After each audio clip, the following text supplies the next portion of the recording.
نحمده ونستعينه ونستغفره ونعوذ بالله من شرور أنفسنا ومن سيئات أعمالنا من يهده الله فلا مضل له ومن يضلل فلا هادي له أشهد أن لا إله إلا الله وحده لا شريك له وأشهد أن محمدا عبده ورسوله وبعد. Kita melanjutkan beberapa kesalahan, ketergelinciran dari Al-Imam An-Nawawi. Beliau adalah imam besar sampai tidak ada negeri Islam, bahkan kaum muslimin yang tidak mengenal nama beliau. Di usia beliau yang muda, seandainya Allah memberikan umur yang panjang kepada beliau, luar biasa.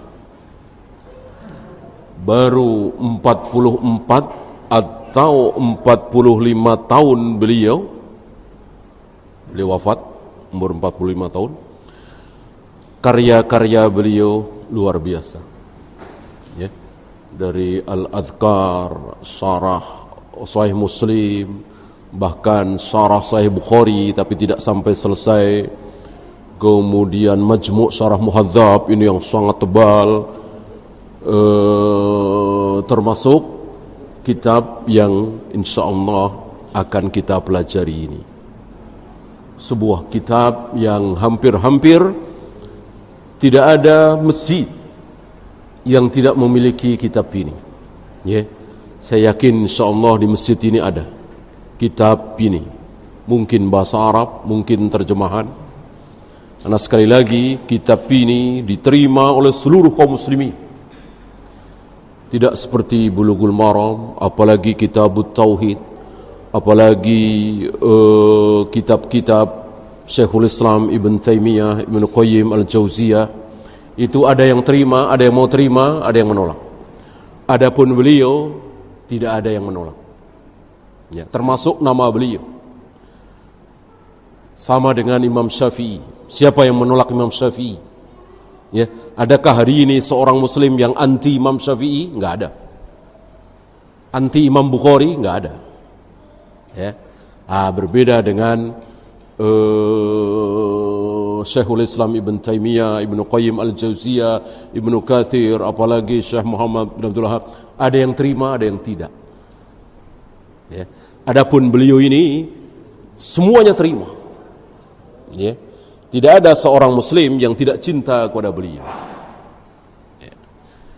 Ketika ada orang Syiah Rafidah tidak terima Imam Syafi'i, tidak digubris, tidak dianggap. Ya. Karena para imam sudah mengatakan amma Syiah laisu minal muslimin.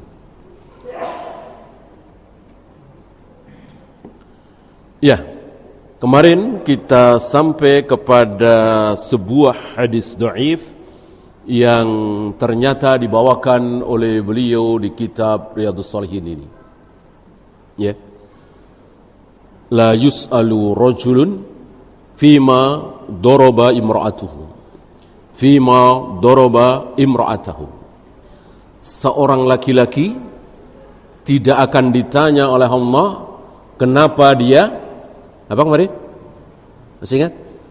Seorang laki-laki, seorang suami tidak akan ditanya oleh Allah kenapa dia memukul istrinya. Walillahil hamd, hadis ini dhaif. Bukan sabda Nabi sallallahu alaihi wasallam. Masuk dalam kitab ini. Ya. Beliau imam besar, dicintai oleh kaum muslimin. Ilmu kita tidak ada apa-apanya dibanding dengan ilmu beliau. Hafal Al-Quran, mujahid, mujaddid, tapi beliau bukan nabi, apalagi malaikat. Maka kalau beliau benar semua, nggak ada salahnya, berarti nabi, berarti malaikat. Beliau bukan malaikat, beliau bukan nabi, maka jika beliau salah, wajar. Nah, ini salah satu kesalahan beliau. Ya. Seorang laki-laki tidak akan ditanya oleh Allah kelak di hari kiamat, kenapa dia memukul istrinya. Hadis ini dhaif, dimasukkan oleh beliau di kitab beliau. Padahal di awal beliau sudah tegaskan, tidak aku masukkan ke dalam kitabku Riyadhus Shalihin ini kecuali hadis-hadis yang sahih saja. Tidak ada yang dhaif. Itu komitmen beliau, tekad beliau. Tetapi sekali lagi, beliau bukan nabi, beliau bukan rasul. Jika beliau salah, wajar, kita maklumi, ya. Tolak kesalahan itu, jangan tolak beliau, ya. Kan kesalahan itu ibarat setetes dua tetes air di samudra yang sangat luas, yang sahih ribuan. Mosok cuman ada 1, 2, 3 yang dhaif, lalu kitab itu kita tolak, kita bakar. Seperti anjuran kaum apa kemarin? Yang ada di Yaman kemarin? Haddadiyun. Anak-anak muda Haddadiyun itu keterlaluan. Mereka jauh dari sifat adil. Mereka mengatakan bakar Riyadhus Shalihin, bakar Syarah Sahih Muslim, bakar Fathul Bari, Syarah Sahih Bukhari, ya. Mereka mengkritik dua imam besar, yaitu Imam Nawawi dan Ibnu Hajar Al-Asqalani, dengan cara yang tidak adil, dengan cara yang gulu, berlebihan. Tentu para ulama tidak seperti itu. Bahwa dua imam besar ini, Imam Nawawi dan Ibnu Hajar Al-Asqalani, ada kesalahan terutama dalam masalah asma wa sifat. Tetapi ingat, ribuan tulisan beliau, hadis-hadis yang diriwayatkan oleh beliau, ribuan yang sahih. Ngosok dibuang, dibakar gara-gara ini tidak adil, ya. Kecuali beliau bukan imam besar, iya, ya, sekedar dai, ustadz, ya, dai, ustadz ceramah, enak nih, menarik nih. Tiba-tiba dia bilang, saudara-saudara, semua agama itu sama saja. Kita dengar itu sekali, tinggalkan. Ya, dia siapa? Ya, bukan imam besar. Kesalahan yang fatal keluar dari mulut dia. Oh, semua agama sama. Yang lain benar semua. Antum sudah ikuti ceramah dia 15 kali misalnya. Enak, oh bagus, heboh, ya. Kadang antum dapat ilmu, kadang antum tersentuh hatinya dengan ucapan dia. Sekali waktu dia mengatakan bahwa neraka itu tidak kekal, misalnya, ya. Orang yang disiksa di neraka itu lama-lama hilang, mengecil, hilang, ya. Pernah antum dengar dai Indonesia bilang seperti itu, ya? Saya pernah ketemu dengan orangnya. Dia bilang neraka itu berikut penghuninya itu mengecil, hilang. Jadi nggak kekal. Yang kekal surga katanya. Ya, antum ada dengar ustaz dai ngomong seperti itu, tinggalkan. Ya. Adapun Ibnu Hajar, Imam Nawawi luar biasa ilmunya. Ibarat samudra yang sangat luas. Tidak mungkin kita tinggalkan hanya kesalahan 1-2, dan itu wajar, namanya manusia. Ya. Adapun sekedar dai ustaz, tinggalkan. Tanpa harus mencaci, memaki, menghujat, menjelek-jelekkan, enggak usah, tinggalkan saja. Kan ustaz-ustaz yang lain masih banyak. Dai-dai yang lain yang mengatakan surga neraka itu kekal selama-lamanya masih banyak. Kenapa mesti ngikutin yang seperti itu? Paham, ya?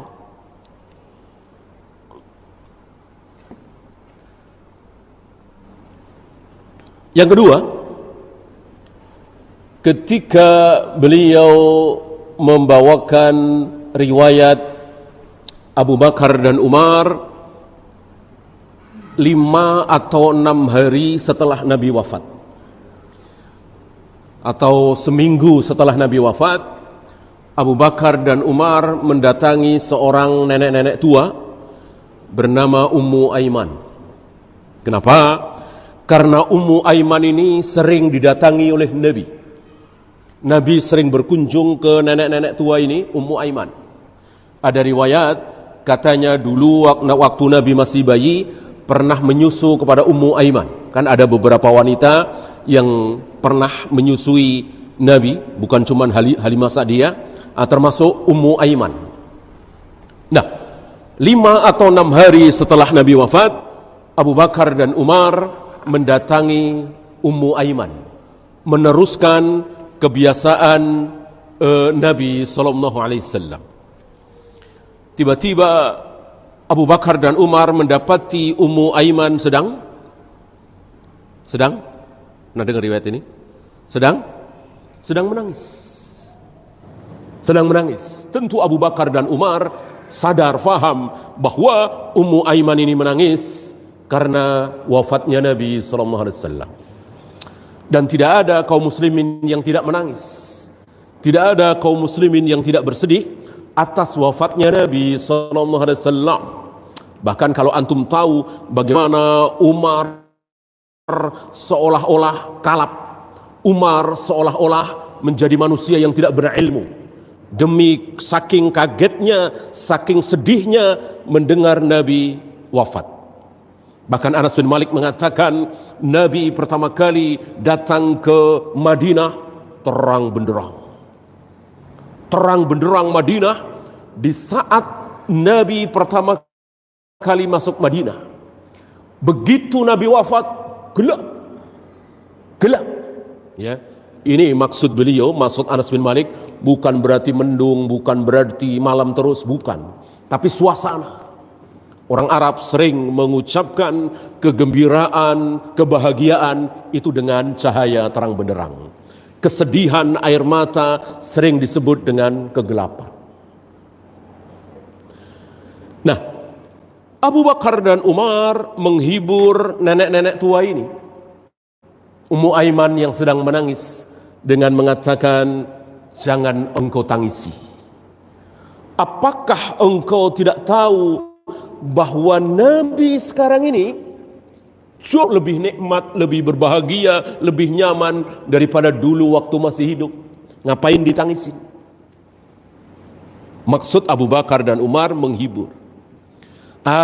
Dijawab oleh Ummu Aiman dengan kalimat, la inni la abki inni la a'lamu.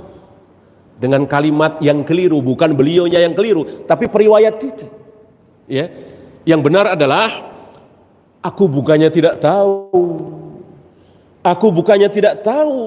kalau Nabi saat ini jauh lebih berbahagia, lebih nyaman, lebih sejahtera, lebih nikmat daripada dulu waktu masih hidup. Nabi ketika masih hidup banyak cacian, makian, hinaan, hujatan. Beliau rasakan, beliau dengar, bahkan pernah menetes darah dari pipi beliau, dari kepala beliau membasahi pipi beliau, lalu diusap sambil mengucapkan, Allahumma gfirli qaumi fa innahum la ya'lamun. Ampunilah mereka yang menyakiti aku ya Allah, karena mereka belum tahu. Kalau aku sedang mengajak mereka masuk surga, sedang menyelamatkan mereka dari neraka, mereka tidak tahu, ampuni mereka ya Allah. Itu ketika beliau masih hidup. Ketika beliau wafat, nggak ada itu, nggak ada sakit, nggak ada cacian, nggak ada makian yang beliau dengar. Nikmat, lezat, bahagia. Kenapa ditangisi? Ummu Aiman mengucapkan seperti itu. Tapi Imam Nawawi membawakannya terbalik. Ya, bukan kalimat aku bukannya tidak tahu, tapi aku tidak tahu. Ya, kesalahan sedikit tapi kan fatal. Ada kata-kata tidak yang hilang. Ya, aku tidak tahu, mestinya aku tidak tahu. Tidak dengan tidak, negatif dengan negatif kan menjadi positif. Ya kan? Atau dalam bahasa kita, aku bukannya tidak tahu. Itu yang benar. Tapi dibawakan oleh beliau, aku tidak tahu, kan jadi rusak kalimatnya. Ya, ini salah satu kesalahan beliau yang tentu wajar, karena sekali lagi beliau bukan Nabi. Kalau beliau Nabi, langsung ditegur oleh Allah, langsung diluruskan oleh Allah. Karena beliau bukan Nabi, ya Allah diamkan. Jangankan beliau, Ibnu Umar salah dalam masalah mandi junub, Allah biarkan. Aisyah salah dalam masalah sutra salat, Allah biarkan. Ibnu Mas'ud salah dalam masalah nikah dengan wanita ahlul kitab, Allah biarkan. Masuk Abu Bakar dan Umar salah dalam masalah haji tamattu, Allah biarkan. Kenapa? Karena Rasul sudah wafat. Ketika Rasul sudah wafat, kesalahan sahabat didiamkan oleh Allah, biar sesama sahabat saling meluruskan, saling membenarkan. Adapun ketika Nabi masih hidup, diluruskan, turun wahyu yang menyatakan bahwa sahabat ini salah, sahabat ini keliru. Maka muncul kaidah, ketika sahabat melakukan sesuatu di zaman wahyu, di zaman Nabi masih hidup, kok tidak ada ayat turun menegur, maka itu pasti benar. Apa misalnya? Azal. Para sahabat mengatakan, kunna na'zil wal Qur'anu yanzil. Kami para sahabat biasa melakukan azal.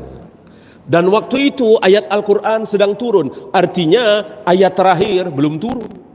Artinya Nabi masih hidup, Al-Quran sedang turun. Berarti kurun waktu 23 tahun itu. Kami biasa para sahabat melakukan azal. Dan tidak ada ayat menegur kami. Berarti disimpulkan dari sini, azal itu halal. Dan para sahabat melakukan azal biasanya terhadap budak perempuannya, bukan terhadap istri-istri mereka. Adapun terhadap istri-istri mereka, tidak ada riwayat para sahabat melakukan azal, karena para sahabat tidak mau punya anak dari budak perempuannya. Adapun punya anak dari istrinya, mau sekali, senang sekali. Salah satu kebanggaan para sahabat adalah memiliki anak banyak. Ya. Satu lagi, bukan berarti kesalahannya cuma 3, bukan ya. Ini yang saya tahu saja. Mungkin ada 4, 5, 6 ya, dan itu wajar. Kan ribuan hadis yang dibawakan oleh beliau. 3, 4, bahkan 10, 15 dhaif, wajar. Manusia. Ya, tidak boleh kita menghujat beliau hanya gara-gara beliau membawakan 3, 5, 10 hadis dhaif, bahkan hadis maudhu.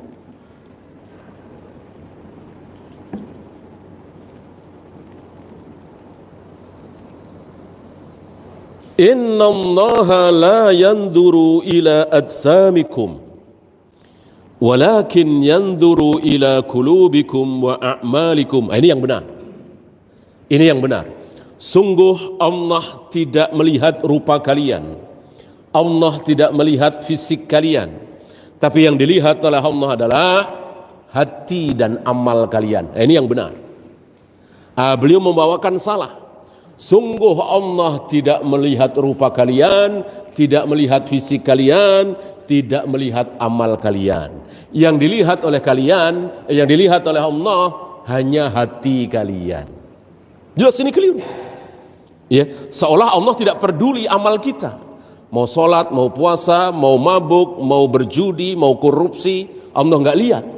Kan amal itu. Jelas ini keliru, ini batil, ini salah. Ya, dan sekali lagi kesalahan ini setetes 2 tetes dibanding dengan ilmu beliau yang seperti samudra yang sangat luas. Ya, tapi sekali lagi salah ya salah. Tidak boleh kita ikuti dan tidak boleh kita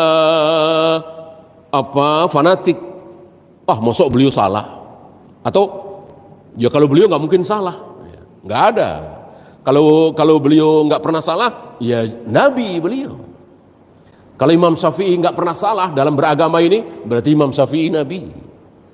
Kalau Imam Malik, Imam Bukhari nggak pernah salah, berarti Nabi. Sekali lagi, yang tidak mungkin salah, kesalahannya pasti diluruskan oleh Allah dengan turunnya ayat, itu hanya Nabi. Ya. Oleh karena itu jangan heran kalau ada ulama mengatakan, bukan ulama lah, pelajar biasa atau ustadz atau dai mengatakan dalam hal ini Imam Syafi'i keliru, dalam hal ini Imam Bukhari keliru, dalam hal ini Imam Nawawi keliru. Ini hal yang wajar, tanpa cacian, makian, hujatan. Salah ya salah, keliru ya keliru. Inilah Islam, luar biasa, sangat ilmiah. Beda dengan kaum Nasara. Bagi mereka pendeta pastor itu wakil Tuhan, nggak mungkin salah. Nggak boleh ada kritikan terhadap pendeta pastor. Itu agama mereka. Islam tidak. Islam ilmiah. Kebenaran hanya milik Allah dan Rasulnya. Selain Allah dan Rasulnya, sangat-sangat mungkin salah. Ya. Termasuk kitab ini Riyadhus Shalihin, sebagaimana ucapan Imam Syafi'i kemarin. Masih ingat kata-kata Imam Syafi'i? Aballahu ayyutimma illa kitabahu. Allah enggan, Allah tidak mau membikin sebuah kitab sempurna. Di muka bumi ini ada satu kitab sempurna tanpa salah, Allah tidak mau. Allah tidak menjadikan adanya satu kitab yang sempurna kecuali Al-Quran. Illa kitabahu, kecuali kitabnya sendiri, kitab Allah sendiri, Al-Quran. Maka selain Al-Quran boleh dikritik. Bagaimana Sahih Bukhari? Hatta Sahih Bukhari, ya, kemarin sudah kita bahas. Muhaddis besar Rabatini Abu Abdurrahman Muhammad Nasiruddin Albani rahimahullah berani beliau mengatakan, yang aku tidak berani hanya berhadapan dengan Nabi sallallahu alaihi wasallam. Adapun berhadapan dengan Bukhari Muslim berani dengan ilmu.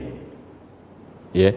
Dan beliau nyatakan, dan itu sepanjang zaman ada ulama yang berani meneliti kembali hadis-hadis riwayat Bukhari, riwayat Muslim. Ada kritikan, walaupun sedikit sekali, tapi tetap ada kritikan. Bukan separuh atau sepertiga atau sepersepuluh, enggak, sedikit, ya, tapi tetap itu kritikan. Nah, kita sampai kepada syarah yang saya bacakan ini, syarahnya yang ditulis oleh Syekh Salim bin Eid Al-Hilali hafizahullah walillahilham, beliau masih hidup. Sementara dua saudara beliau, yaitu Syekh Ali Hasan dan Syekh Musa Nasr, sudah mendahului beliau. Ya. Beliau namakan syarah ini dengan Bahjatun Nadirin. Beliau bahas, beliau tidak mengikuti, ya. Beda dengan syarah-syarah yang lain. Kan syarah Riyadhus Shalihin ada beberapa, ada Nuzhatul Muttaqin, ada Dalailul Falihin dan seterusnya. Itu mengikuti, tidak berani atau mungkin tidak tahu, ya, tidak mengkritik kesalahan itu. Beda dengan Syekh Salim ini, dalam Bahjatun Nadirin beliau bahas, ternyata ini keliru, ternyata itu salah, ya. Termasuk nukilan Imam Nawawi terhadap ucapan Imam Syafi'i, ya. Saya bacakan nukilan Imam Nawawi terhadap ucapan Imam Nawawi, dan itu keliru, ya.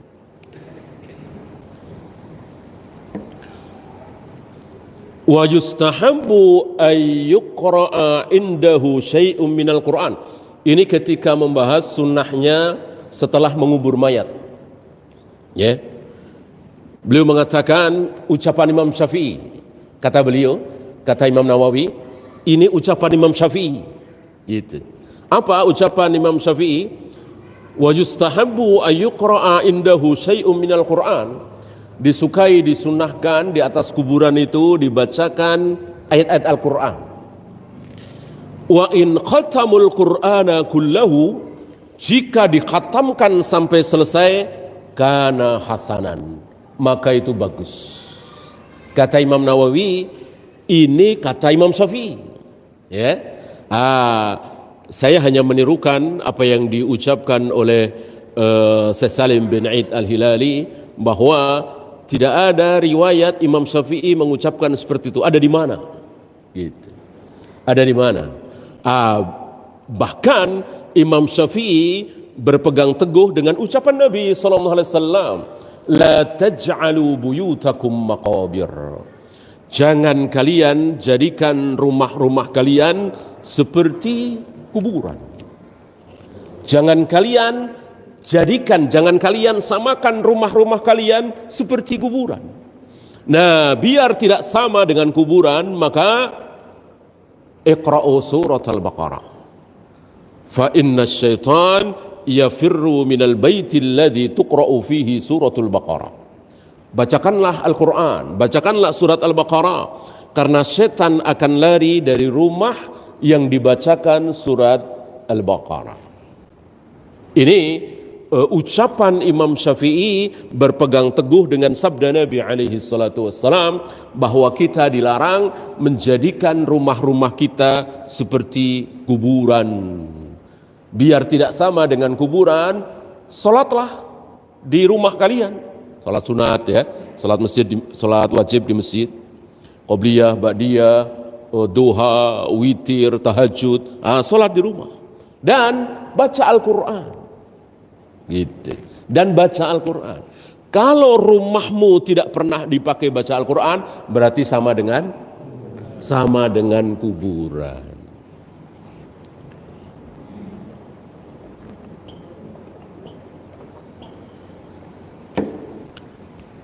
Nah, kitab-kitab syarah tadi, selain yang Bahjatun Nazirin itu, mengikuti saja, membiarkan saja. Ya. Adapun di Bahjatun Nazirin ini dibahas. Ya. Ya, kita masuk bab pertama di kitab Riyadhus Shalihin. Kita tidak panjang lebarkan siapa guru-guru beliau, siapa murid-murid beliau, tahun berapa beliau lahir, tahun berapa beliau wafat, kemudian beliau mendapatkan fitnah dari penguasa, kemudian beliau pulang kampung ke Nawa, dan disitulah beliau wafat. Agak panjang, kita tidak bahas, kita langsung masuk ke bab pertama. Ya. Diawali dengan Bismillahirrahmanirrahim. Hampir seluruh kitab yang ditulis oleh para imam mengawali dengan Bismillahirrahmanirrahim. Ngikutin siapa? Ngikutin Al-Quran. Karena Al-Quran kitab yang sempurna di muka bumi, satu-satunya kitab yang sempurna di muka bumi ini, gak mungkin ada kritik.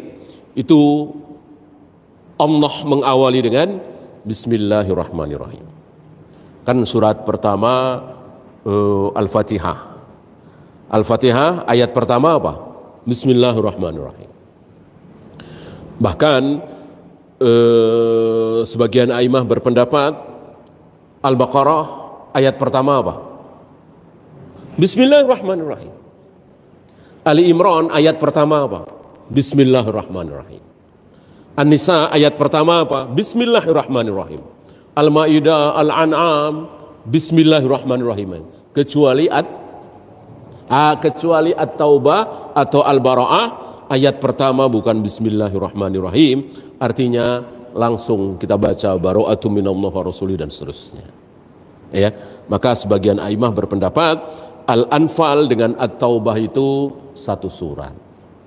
Ya, ada pendapat seperti itu, wallahu a'lam.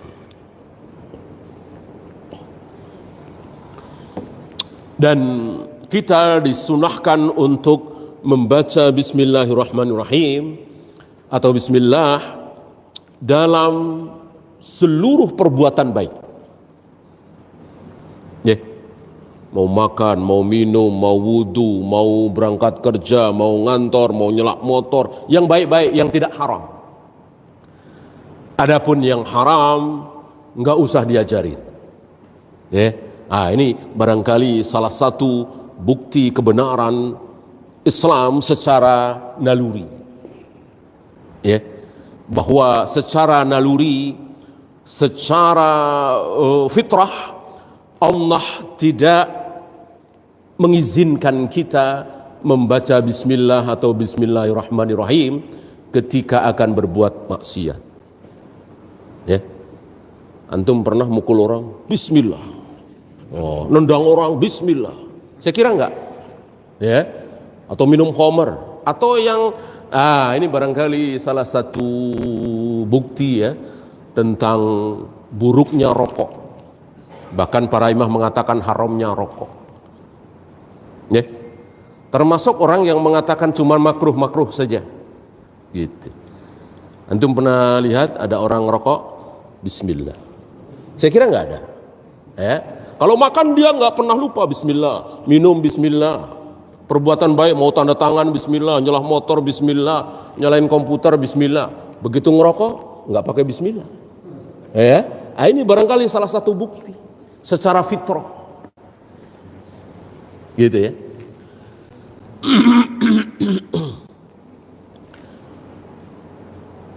Bagaimana untuk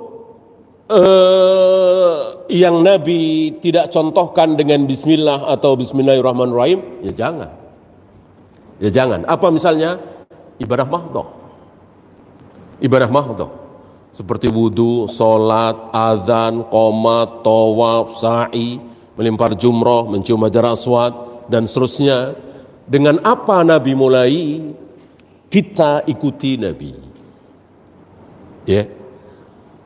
Dengan apa Nabi mengawali wudu? Bismillah. Kita ikuti Nabi. Dengan apa Nabi mengawali sholat? Allahu Akbar, takbiratul ihram, bukan Bismillah. Enggak ada riwayat Nabi Bismillahirrahmanirrahim, Allahu Akbar, enggak ada riwayat. Ya, Nabi langsung takbir Allahu Akbar tanpa Bismillah. Kalau kita pakai Bismillah, berarti kita lebih pintar dari Nabi. Terancam kita bukan umat Nabi, kita mendahului Nabi. La tuqaddimu baina yadayillahi wa rasulih. Jangan sekali-kali kalian mendahului Allah dan Rasulnya. Ini larangan Allah. Ya, dalam surat Al-Hujurat, jangan sampai kalian mendahului Allah dan Rasulnya. Rasulullah mengawali salat dengan takbir Allahu Akbar. Kita ikuti. Ya. Dengan apa Nabi memulai ihram haji? Dengan apa? Dengan labbaik Allahumma hajjan. Kita ikuti beliau. Kalau umrah, labbaik Allahumma umratan. Kita ikuti beliau. Jangan pakai bismillah. Bismillahirrahmanirrahim, labbaik Allahumma hajjan. Enggak ada riwayat. Bismillahirrahmanirrahim, labbaik Allahumma umratan. Enggak ada riwayat. Ya. Jadi kita ikuti Nabi sallallahu alaihi wasallam. Karena tidak mungkin beliau salah. Yang salah yang tidak mencontoh beliau. Ya. In kuntum tuhibbunallaha fattabi'uni. Jika kalian semua mengaku cinta kepada Allah, maka ikuti aku, kata Nabi. Ikuti Nabi. Nabi bismillah, kita bismillah. Nabi bismillahirrahmanirrahim, kita bismillahirrahmanirrahim. Nabi memulai dengan takbir, ya takbir. Labbaik Allahumma hajjan, ya labbaik Allahumma hajjan. Enggak mungkin salah, enggak mungkin sesat kalau mengikuti Nabi sallallahu alaihi wasallam. Adapun mengikuti yang lain bisa benar bisa salah. Mengikuti beliau enggak mungkin salah. Ini maksud mengikuti Nabi salah? Aneh. Ya. Pasti benar kalau mengikuti Nabi sallallahu alaihi wasallam.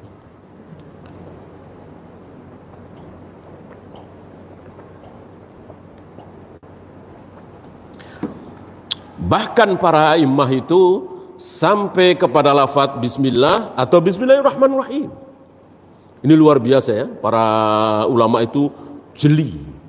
Saking cintanya kepada Nabi, saking ta'zimnya kepada Nabi, saking takutnya menyelisihi Nabi. Sampai bismillahirrahmanirrahim atau bismillah itu diperhatikan. Setelah para imam itu memperhatikan bagaimana Nabi mempraktekkan antara bismillah dengan bismillahirrahmanirrahim, mereka menemukan bahwa Nabi hanya membaca bismillah tanpa ar-Rahman, tanpa ar-Rahim ketika mau makan, ketika mau minum, ketika wudu, ya. Ketika menyembelih ditambah Allahu Akbar, bismillah ya Allahu Akbar, ya. Sampai ke situ. Maka mereka, termasuk beliau pensyarah kitab ini, tidak mau mengucapkan ar-Rahmanir-Rahim ketika akan berwudu, makan, minum, ya, karena Nabi hanya mencontohkan bismillah, gitu ya. Ini luar biasa, para ulama itu saking cintanya kepada Nabi, saking ta'zimnya terhadap Nabi, saking takutnya menyelisihi Nabi sallallahu alaihi wasallam, karena mengikuti Nabi jelas yang terbaik.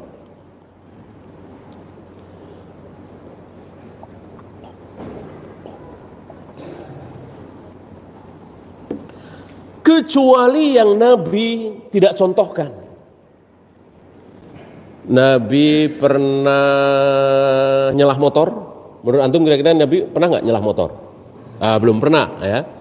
Kita yakin Nabi belum pernah nyelah motor. Maka silahkan, bismillah silahkan, bismillahirrahmanirrahim lebih baik.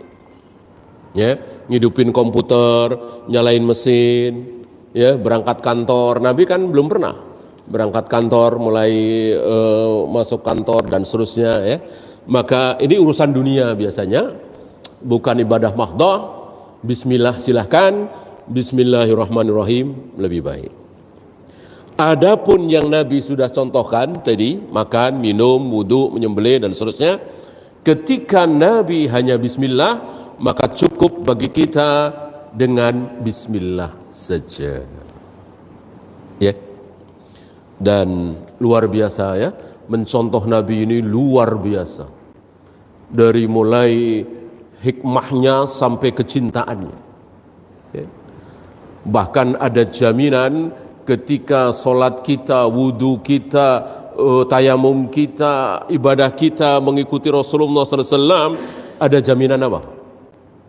Ada jaminan ampun. Ada jaminan ampun. Masih ingat ada seorang anak muda datang pada Nabi alaihi salatu wassalam, ya Rasulullah, akim alayyal had. Ya Rasul, mohon tegakkan hukuman atas diriku. Aku baru saja melakukan dosa. Apa dosanya? Aku memperlakukan seorang wanita persis laki-laki menggauli istrinya, hanya tidak jima, tidak zina, ya. Tidak selang lama datang waktu sholat. Kemudian Rasul dan para sahabat sholat berjamaah. Selesai sholat berjamaah, Nabi bertanya, siapa tadi yang mengatakan aku baru saja melakukan dosa begini. Saya, ya Rasul. Kata Nabi, sallaita misla ma sallaitu wa tawadda'ta misla ma atawadda'. Apakah engkau tadi wudu persis seperti cara wuduku, dan engkau sholat persis seperti cara sholatku? Dijawab oleh anak muda ini, iya, aku tadi berwudu persis seperti cara wudumu ya Rasul. Aku sholat persis cara sholatmu. Apa kata Nabi? Qad ghafarallahu dzunubak. Allah telah ampuni dosa-dosamu. Ya, dan tidak ada hukuman bagi dia karena dia belum berzina. Ya, yang ada hukuman rajam atau cambuk itu zina. Dia tidak berzina. Ya. Dan keluar hukum dari sini bahwa walaupun orang yang berzina tidak boleh direjam, orang yang berzina tidak boleh dicambuk,